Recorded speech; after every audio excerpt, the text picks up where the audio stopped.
시청자 여러분 안녕하십니까? 주식투시경 스페셜 진행의 정예린입니다.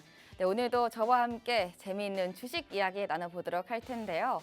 이 주가는 결과값이다라는 말이 있습니다. 그렇지만 그 결과를 알아내기 위해서는 그 만들어지기까지의 캔들 하나만 가지고도 그 과정을 알아낼 수 있다고 하는데요.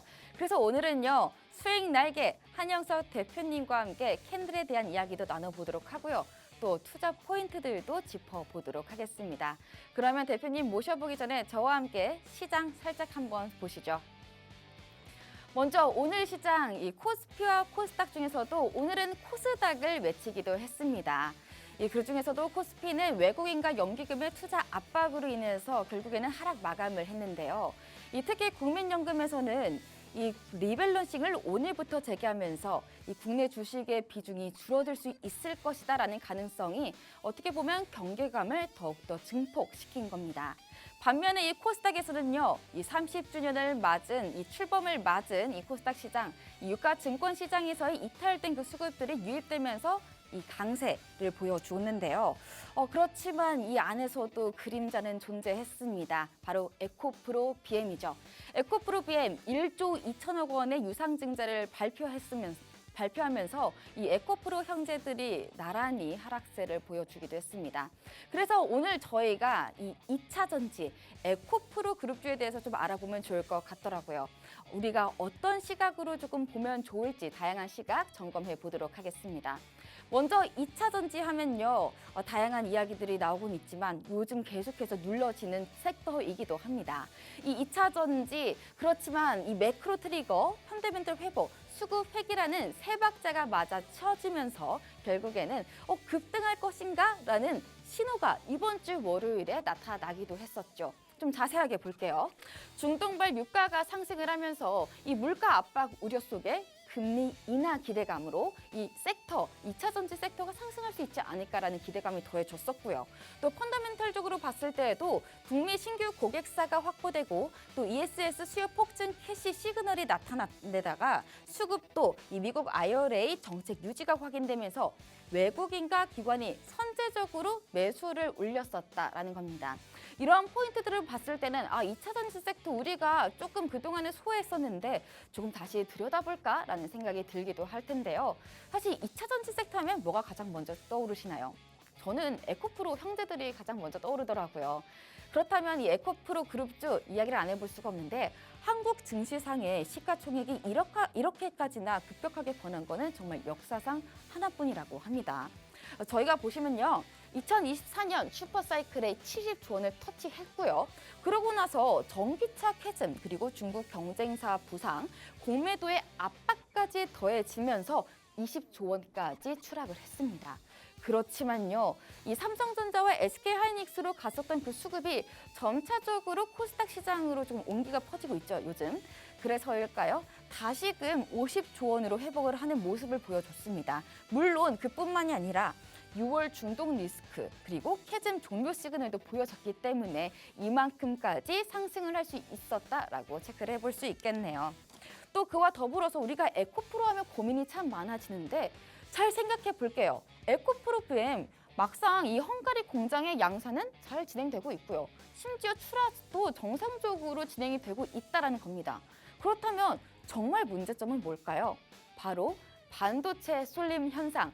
이 반도체 쏠림 현상이 2차 전지뿐만 아니라 정말 다양한 섹터들에게도 지금 영향을 주고는 있지만요. 우선 이 2차 전지 섹터도 영향을 받는다라는 겁니다.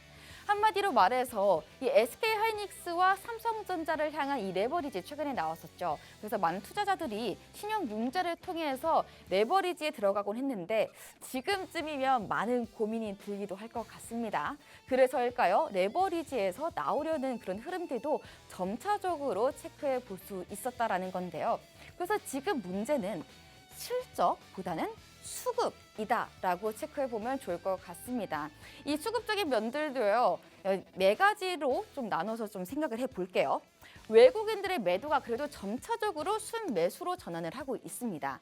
그리고 기관도 이 비중, 순매수의 비중을 재확대하고 있고요. 오늘 같은 경우에도 연기금 있고요. 또 공매도의 잔고 누적을 보시면요. 상환 압력도 지켜볼 수 있었다는 겁니다.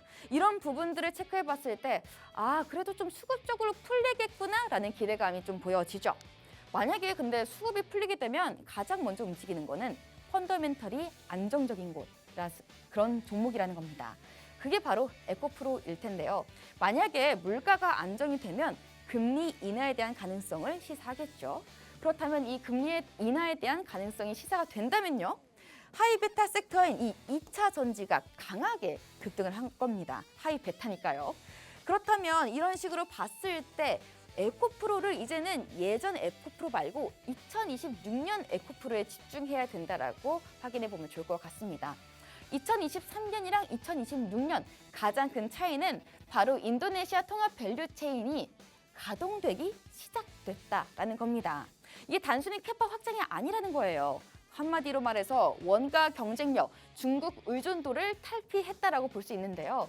사실 이 중국의 덤핑으로 인해서 2차 전지 관련주들이 굉장히 많이 힘들었었습니다. 그래서 우리 기업들이 가격 경쟁력을 가져가려고 많은 노력들을 해왔었는데요.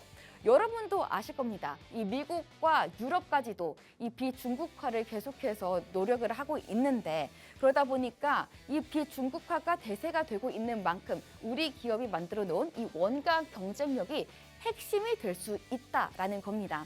그렇다면 우리가 이런 부분들도 체크해 보면 좋을 것 같아요. 이 에코프로 그룹주가 더욱더 우리가 각광받는 모습이 통합 밸류체인 구조라는 겁니다. 보시면요. 광산과 재련, 그린 에코니켈이고요. 전구체는 에코프로 머티리얼즈가 담당하고 있죠. 그리고 양극재는 에코프로 BM, 그리고 환경은 에코프로 HN이 담당을 하고 있습니다. 이제 각자가 그룹별로 역할을 분담하고 있다 보니까 이런 통합적인 밸류체인이 어떻게 보면 중국의 의존도를 탈피할 수 있는 그런 방법이지 않을까라는 생각이 들기도 하는데요. 그래서일까요? 에코프로는 외쳤죠. 이 전 사업장 우리는 흑자를 목표로 할 것이다 라고 외쳤습니다. 그렇지만 우리가 2024년부터 돌아가 볼게요. 캐즘과 ASP 하락으로 이때까지만 해도 적자가 났었습니다. 그렇지만 지금 2026년에는요. 이 모든 사업장은 흑자를 공식적으로 경영을 목표로 하겠다라고 전달을 한 겁니다. 하다못해 이제 3분기에서는 인도네시아에 있는 4개 재련소 정상 가동할 것이고 지분법 본격적으로 반영하겠다라는 포부를 보여주기도 했는데요. 조금 정리해 볼게요. 1분기 때는 저희가 적자를 확인했습니다. 2분기 흑자 확인했고요. 3분기 곧 발표될 7월에 발표될 이 실적 발표에서는요. 여기서 우리가 투자 포인트가 있겠죠. 봐야 되는 점이 증폭. 이 흑자에 대한 증폭을 얼만큼이나 했는지가 어떻게 보면 체크 포인트일 수 있겠다라는 겁니다. 그 부분 저희가 실적이 나오면 다시 한번 언급하기로 하고요. 그렇다면 우선은 이렇게 지금까지는 긍정적인 이야기를 나누기는 했지만요. 여기가 핵심이죠.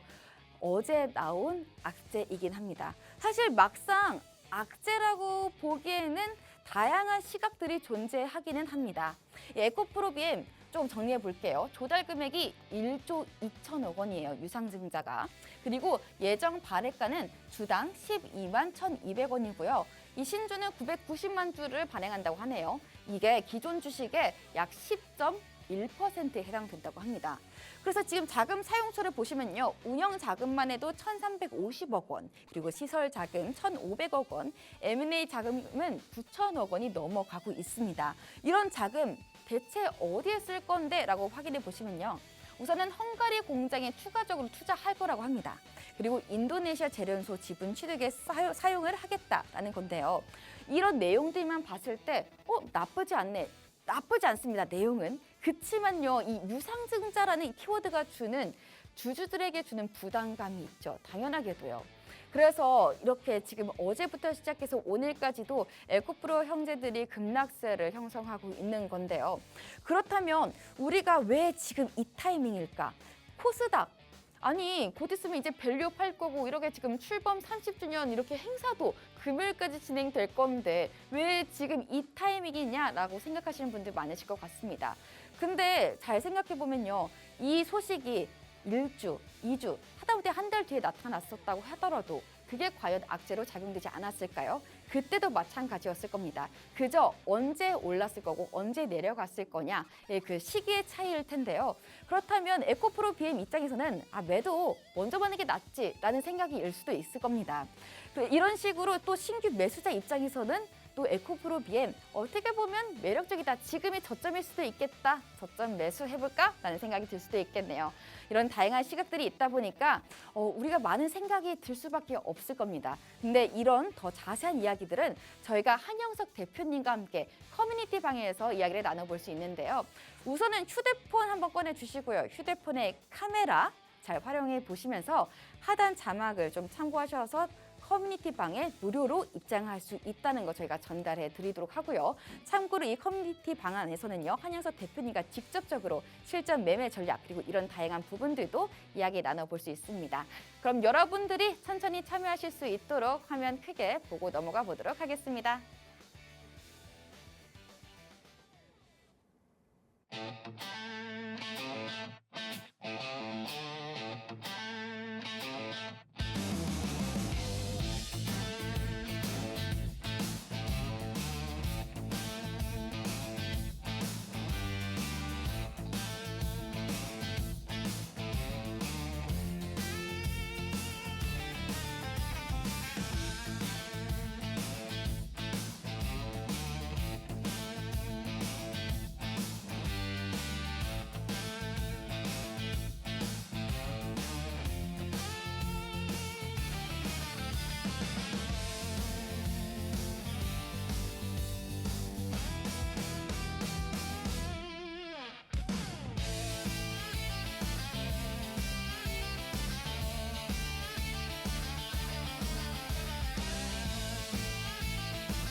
네, 방금 수익의 날개를 달아줄 한영석 대표님과 함께하는 방법 보고 넘어와 봤습니다. 그렇다면 본격적으로 한영석 대표님 모셔보면서 저희 다양한 이야기 나눠보도록 할까요? 대표님, 안녕하세요. 네, 안녕하세요. 네, 안녕하세요.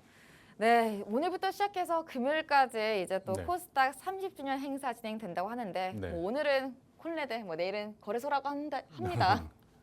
저도 끼고 싶은데요.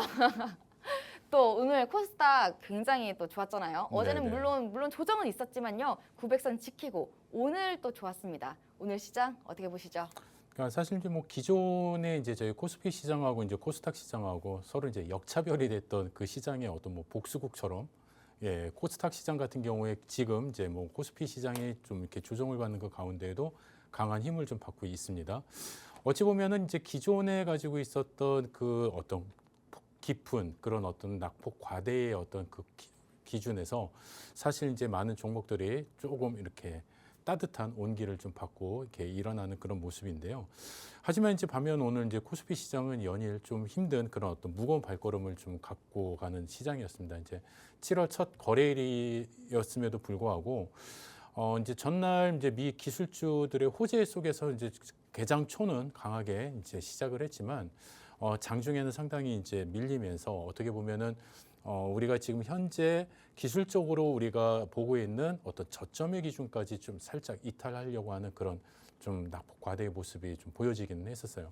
물론 이제 되돌리면서 어떤 꼬리를 만들면서 그 저점의 기준을 좀 잘 지키기는 했지만 어찌됐든 중요한 거는 뭐냐면은 현재 시장 자체가 그렇게 아주 시장의 어떤 방향성을 잡고 이렇게 움직이는 그런 모습이 아니라 저점을 자꾸 확인하고 있다라는 그런 부분들이 조금 많은 분들한테 좀 답답한 모습이 좀 보여졌으리라 이렇게 생각이 듭니다.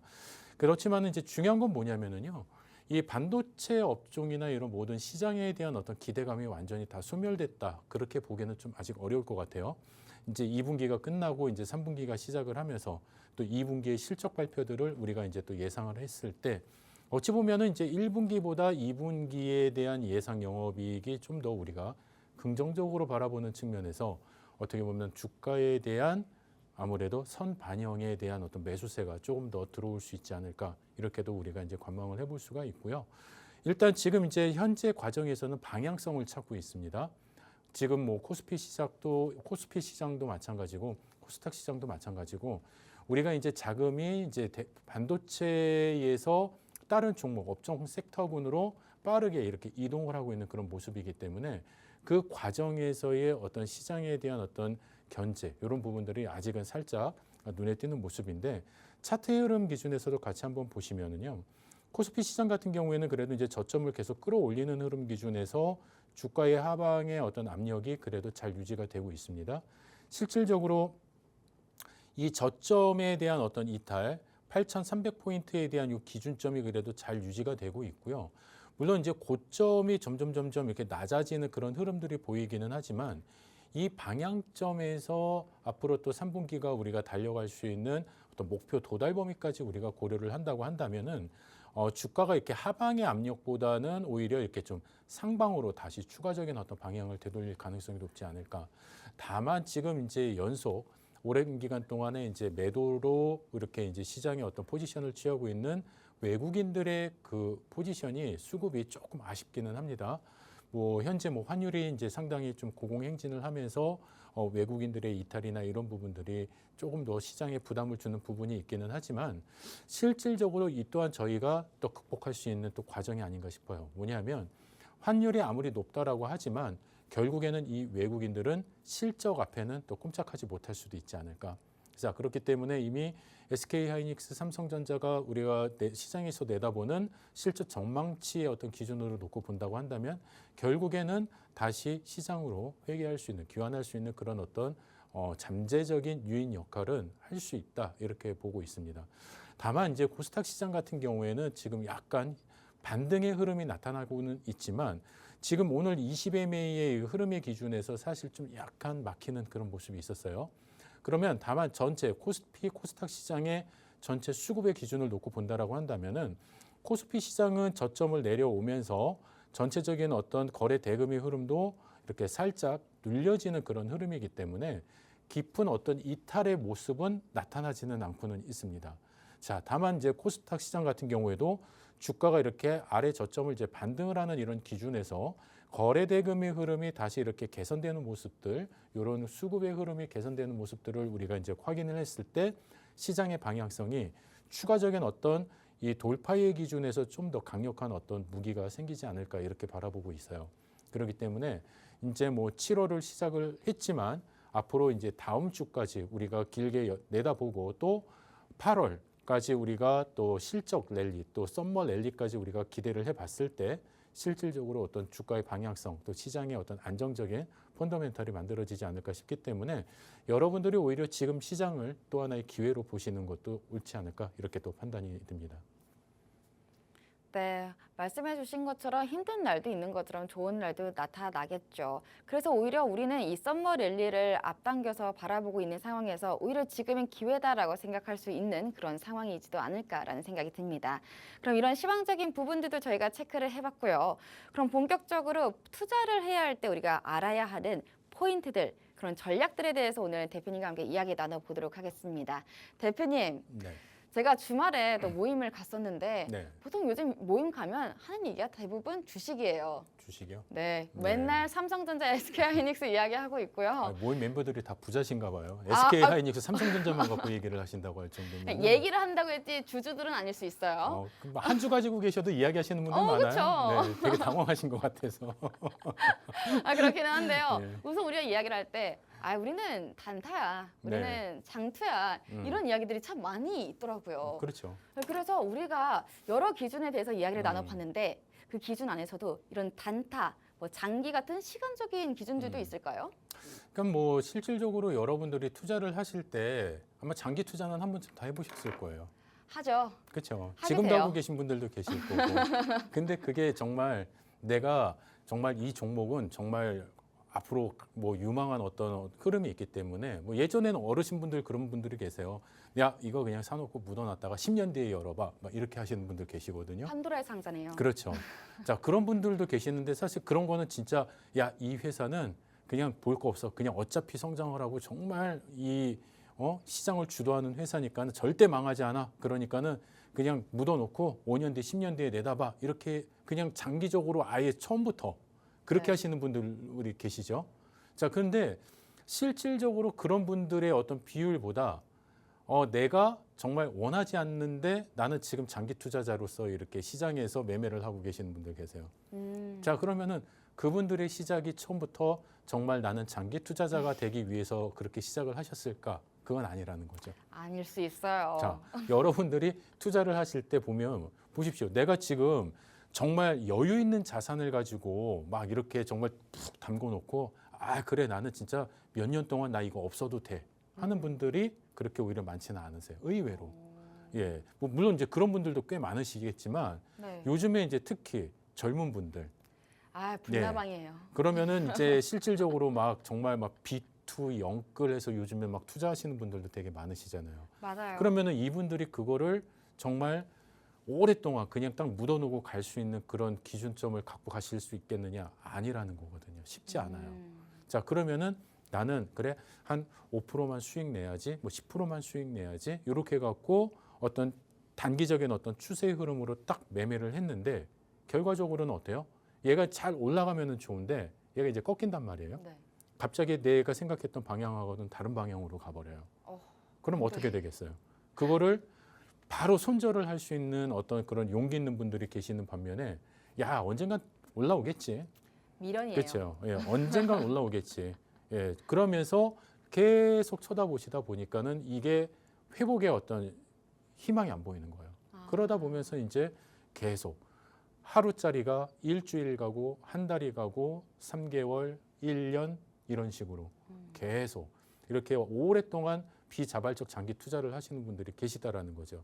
그래서 여러분들이 내가 단기 투자를 할 것이냐 아니면 내가 어떤 스윙의 어떤 기준으로 갈 것이냐 아니면 내 진짜 장기로 갈 것이냐라고 했을 땐 여러분들이 진입하는 시점부터 기준이 있어야 된다라는 거예요.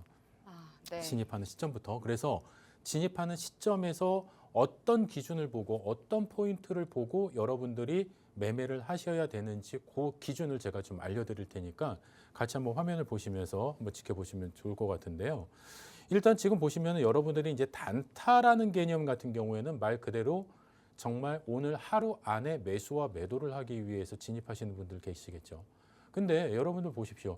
내가 오늘 하루 동안에 어떤 종목의 매수 매도를 다 끝내기 위해서 접근을 하는데 주봉, 월봉 이런 차트를 보실까요? 아니죠. 그러니까 거의 분봉, 뭐 1분봉, 3분봉, 5분봉 맞아요. 또 정말 빠르신 분들은 뭐 10초봉 뭐 이런 30초 뭐 초 단위도 보시는 분들도 계세요.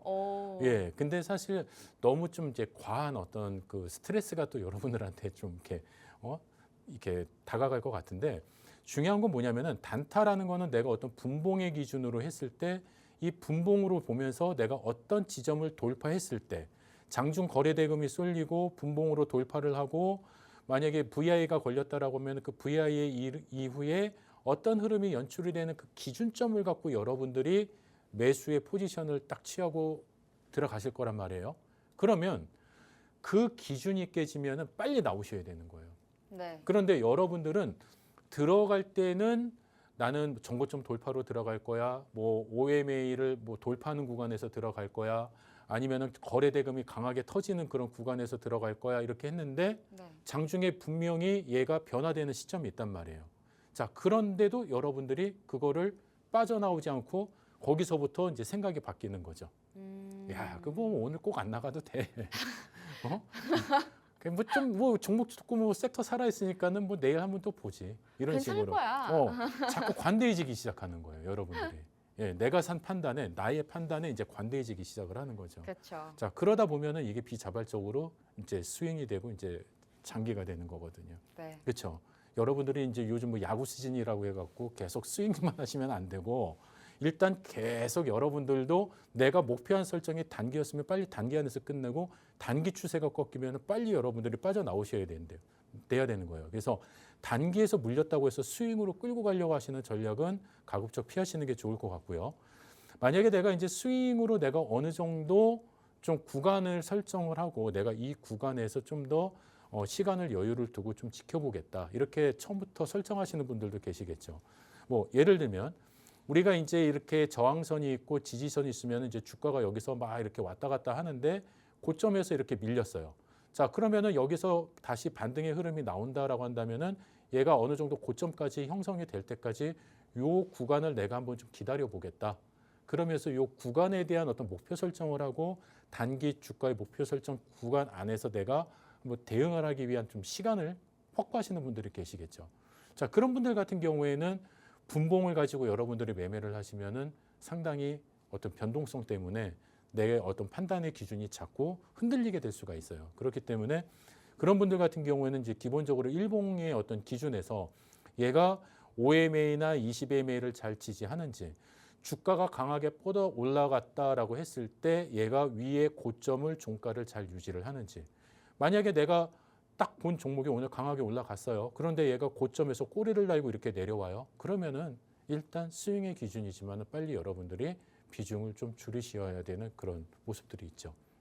자, 그렇기 때문에 여러분들이 이 스윙의 어떤 기준에서 놓고 봤을 때는 얘는 내가 처음부터 어떤 그 기대값을 그렇게 설정하고 갔을 때 가능한 부분인 거지 단기에서 물렸다고 해서 스윙 가서 무작정 기다리는 그런 흐름은 조금 좀 자제를 해주시고 지양을 해주시는 게 좋고 그 다음에 내가 이제 어느 정도 중장기의 흐름으로 놓고 가겠다.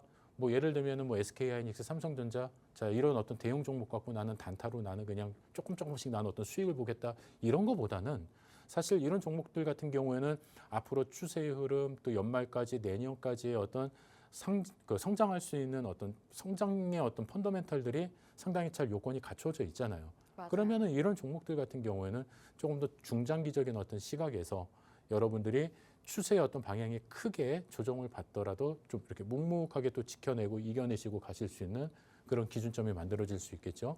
그렇기 때문에 여러분들이 단기와 스윙과 장기의 어떤 기준에서 봤을 때 내가 그 종목을 매수한 기준이 있다라고 한다면 그 매수의 기준이 깨졌을 때는 빨리 여러분들이 설정한 시나리오를 포기하시고 빨리 바꾸셔야 된다는 거예요. 근데 그런 게 잘 원활하게 되지 않는다. 이유가 뭘까요? 내가 가지고 있는 기준이 너무나 많이 없기 때문에 그래요. 그렇기 때문에 여러분들이 지금 저희가 이 방송을 통해서 저희가 여러분들한테 제공해드리고자 하는 거는 어떤 종목이 잘 나가고 어떤 종목이 좋고 이런 것보다 여러분들이 시장에서 어떠한 기준점을 갖고 계셨을 때 어떠한 기준이 있을 때 시장에서 좀 더 효과적으로 차익 실현과 그다음에 어떤 그 손실의 부분을 극대화 최소화할 수 있는지 그 기준의 어떤 방법을 알려드리는 거거든요. 그렇기 때문에 이 방송 시간이 뭐 정말 저희에게 끝까지 주어졌다라고 한다면 계속 더 많은 이야기들을 드리고 싶은데 방송 시간이 벌써 절반이 지나갔고요. 지금 거의 제한적이에요. 그렇기 때문에 여러분들이 이 방송에서 제가 못다한 이야기를 21시 라이브 방송에서 또 바로 이어서 이 추세에 대한 방향, 그다음에 우리가 매매에 대한 기준점에 대한 방향 이런 것들을 아주 또 디테일하게 여러분들한테 또 어떤 이야기를 해드리고 또 교육을 해드리는 부분이 있습니다. 그래서 이런 기준점들을 여러분들이 갖고 가신다고 한다면 아마 시장에서 이 깜깜한 이 어두운 시장 속에서 조금 어떤 손전등과 같은 그 방향을 좀 찾을 수 있는 그런 어떤 작은 빛이 될 수 있기 때문에 여러분들이 기준점 교육은 꼭 잘 배우시고 추세의 어떤 방향점 이런 부분들도 여러분들이 잘 갖고 계셔서 내가 가지고 있는 종목 어떻게 가야 되는지 또 어떻게 판단해야 되는지 그런 내용들을 하나하나 점검해 가시면 좋으실 것 같고요.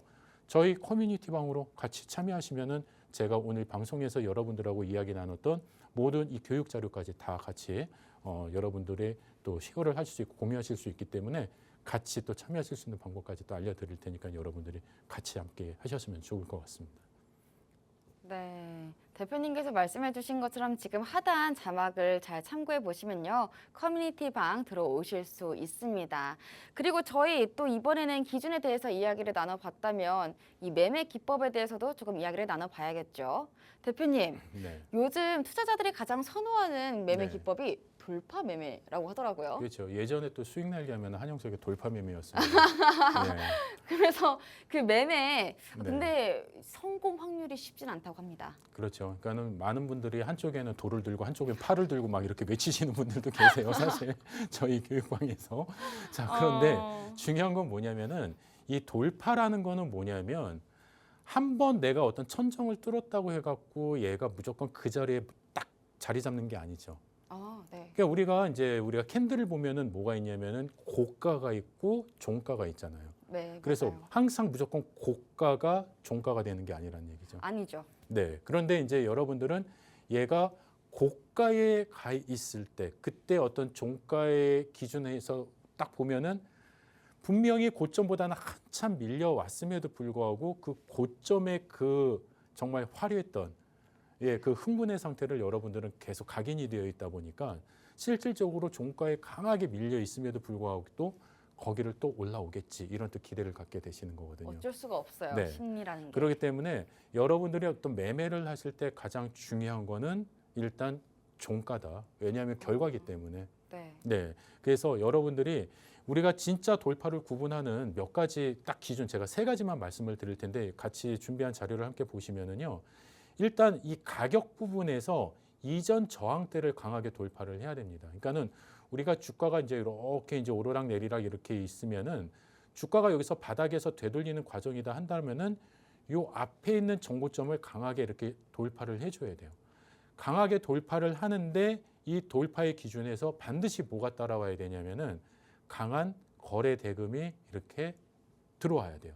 자, 이 강한 돌파에 강한 거래 대금이 들어와야 되는 절대적인 이유가 있습니다. 뭐냐면은요. 이미 요 앞에서 물려 있는 물량이 있어요. 첫 번째. 그다음에 두 번째 바닥에서 여기서 신규 매수가 들어온 부분이 있습니다. 자, 그러면은 이 두 물량이 요 자리에 왔을 때는 어떤 지금 충돌이 생기냐면은 나는 원금이라도 찾아야 되겠다. 여기에서 물량이 어느 정도 추리할 것 같으니까는 요 구간에서 나는 차익 실현을 해야 되겠다 하는 어떻게 보면 두 물길이 하나로 만나는 그런 지점처럼 상당히 많은 매물이 여기서 출회가 될 수가 있어요. 자, 그렇기 때문에 여기서 나오는 모든 이 매물을 다 소화를 해서 그 위에 주가를 뻗어 나가게 하기 위해서는요. 어마어마한 거래 대금이 강한 슈팅이 들어와 줘야 됩니다. 자, 그런데 얘가 돌파를 이렇게 하고 있는데 거래 대금이 얼마 안 돼. 얘가 되게 애매해요. 전체 뭐 평균 거래량도 안 돼. 거래 대금도 안 돼. 그러면 어떻게 해야 돼요? 얘는 잠깐의 어떻게 보면은 그냥 이렇게 플래시 효과처럼 불꽃놀이처럼 한번 빵 하고 사라질 수 있는 그런 돌파일 수 있겠다. 자, 그렇게 여러분들이 아셔야 된다는 거죠. 네. 자, 그래서 중요한 거는 그렇게 돌파했을 때 얘가 종가에서 이 마감이 유지가 되는 종목들을 보시면 공통점이 있습니다. 거의 다 거래 대금이 강한 수급이 들어왔을 때. 그렇지 않은 돌파는 소위 말하는 가짜 돌파다. 이렇게 보시면 될 것 같아요. 네. 그래서 여러분들은 가격만 보시다 보면 또 상승률만 보시다 보면 얘가 가격이 올라가면서 진짜 상승률이 막 20% 30% 막 거의 상한가까지 근접하면은 얘는 진짜 가장 아주 오늘 강한 종목이구나 이렇게 생각을 하는데 네. 그렇게 해서 잘못 들어가시는 분들도 너무 많으시죠. 예, 그리고 그렇죠. 그런 방식으로 또 신규 매수세를 또 유인하는 그런 또 세력들도 있어요. 그렇기 때문에 여러분들이 절대 가짜 돌파에 속으시면 안 되는데 이런 기준점들 어디 가서 배우신다? 수익나게 한영석 교육방에 오셔서 또 배우실 수 있다. 자, 그렇기 때문에 같이 함께 참여도 해보시고 이런 교준점 교육 계속 이어나가시면 좋을 것 같습니다. 네, 방금 또 대표님께서 거래 대금이나 수급을 확인하면서 최종적으로는 종가로 승인을 내야 한다라고 좀 정리를 해 주셨습니다. 그럼 저희가 지금 매매 기법 이야기를 하고 있는데 또 다른 기법이죠. 이 주가가 조정받을 때 진입하는 눌림목 매매 그리고 또 바닥을 노리는 반등 매매의 경우 이 주식 초보들이 특히나 좀 주의해야 하는 점들이 있을까요? 그렇죠. 그러니까 여러분들이 눌림목이라고 한다라는 거는 기본적으로 추세선의 흐름이 살아 있을 때가 눌림목이에요. 그러니까 그게 뭐냐면은 주가의 방향이 이렇게 우상향으로 이렇게 뻗어 나가고 있는 과정에서 강하게 뻗어 나갔다가 이렇게 살짝 어떤 조정을 받을 때 그때 이 평균 가격을 이탈하지 않고 다시 되돌리는 반등의 흐름이 만들어질 때 여기서 우리가 이제 매수를 하는 것이 눌림목 매매라고 할 수가 있죠. 그래서 이런 반등하는 과정에서의 눌림목 매매를 여러분들이 하기 위해서 중요한 건 뭐냐면은요. 주가가 이렇게 살짝 조정을 받는 과정에 여기서 거래량이 이렇게 강하게 터져버리면 어떻게 될까요? 주가가 하락하는 가운데 거래량, 거래대금이 강하게 터지면은 그만큼 이탈하고자 하는 물량도 많아질 수가 있겠죠. 자, 그렇기 때문에 그런 경우는 상당히 위험한 조정이 될 수가 있어요. 그래서 실질적으로 우리가 어느 정도의 조정을 잘 우리가 여긴다라고 했을 때 이 조정이 내려오는 과정에서는 거래 대금이 거의 변화가 없어야 됩니다. 예. 그래서 신규 매수세나 이런 부분들이 거래량이 급감하는지 좀 확인을 하셔야 되고 기본적으로 이런 지지 라인을 OMA든 ECMA든 이런 평균 거래 이 가격을 어느 정도 잘 유지하시는지 보셔야 되고 그 다음에 이제 어떤 캔들이 밀릴 수도 있어요. 이렇게 하락으로 이렇게 주가가 밀릴 수는 있지만은 다시 되돌리면서 뭐랄까 꼬리가 만들어질 수 있는 이런 반등의 흐름이 만들어졌을 때 이런 눌림목 구간에서 시장이 강하게 또 버텨줄 수 있는 그런 에너지가 만들어지는 거죠. 자, 그래서 이 눌림목 구간에서 반등을 할 때는 이 위에 있는 고점을 또 강하게 돌파해줘야 되는 그런 흐름도 같이 연출이 된다면은 이 반등의 흐름이 더 추세의 흐름을 이렇게 끌고 갈 수 있는 이런 구간까지 만들어질 수 있다라는 거거든요. 그런데 여러분들이 이런 어떤 눌림목 구간과는 좀 다르게 바닥 저점에서 이렇게 되돌리는 이 반등의 구간에서 여러분들이 좀 잡으려고 하시는 분들도 의외로 많으세요.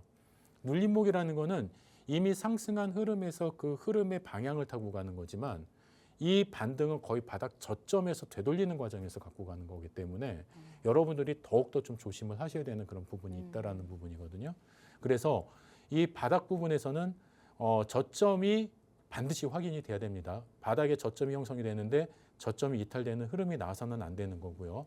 어떤 위에 저항선이 있으면 저항선을 돌파를 해야 되는 흐름. 그 다음에 어떤 수급 자체가 강하게 들어와주는 이런 유입의 흐름이 확인이 돼야지만 가실 수 있는 거기 때문에 여러분들이 이런 어떤 추세의 방향성과 그 다음에 주가가 현재 놓여 있는 위치의 기준을 잘 파악을 하시면 여러분들이 가지고 갈 수 있는 매매 기준점들은 상당히 또 좋은 수익과 연결될 수 있지 않을까 이렇게 생각이 듭니다. 네, 대표님께서 이 매수하기 전에 과거 일부분만 봐야 되는 것이 아니라 이제는 숲을 봐야 한다라는 겁니다. 그 추세를 파악하고 또 진입을 해야 또 안정적으로 진행이 될 텐데요. 그렇다면 대표님께서 정의하시는 가장 좋은 진입 대체 어떻게 생각을 하시나요? 그러니까 제가 이제 여러분들한테 가장 좋은 자리라고 얘기 드리는 거는 사실 손절 자리가 상당히 짧으면 좋다.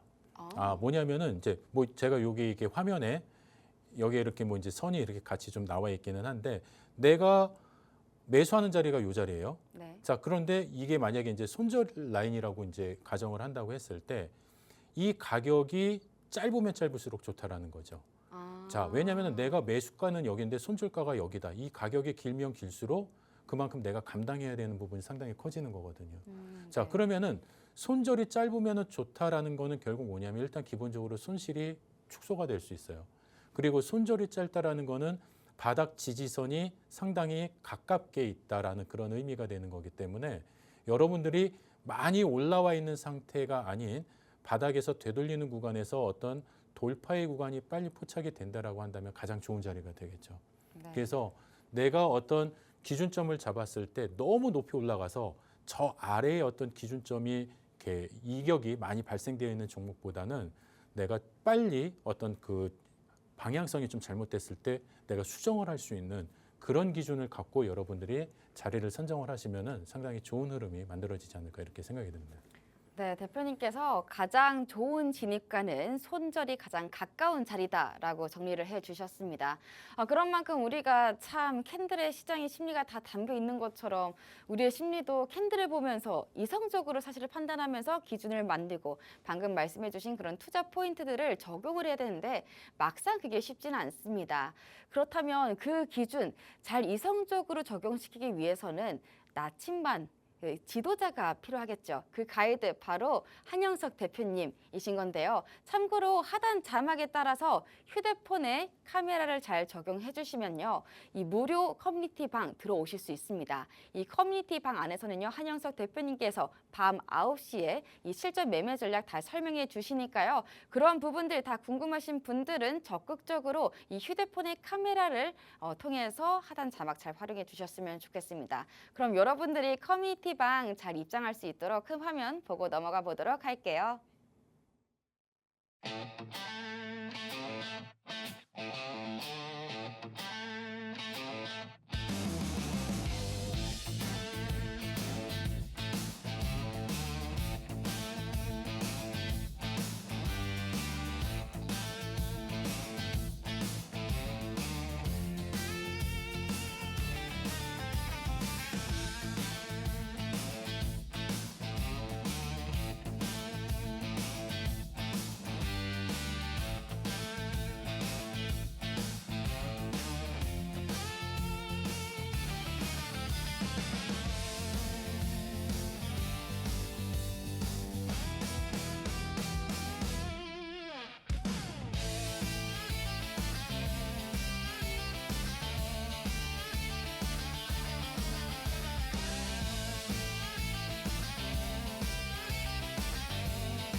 네, 방금 수익내기 한영석 대표님과 함께 하시는 방법 큰 화면을 통해서 보고 넘어와 봤습니다. 그럼 본격적으로 대표님과 함께 또 재미있는 주식 이야기 더 나눠봐야 될 텐데요.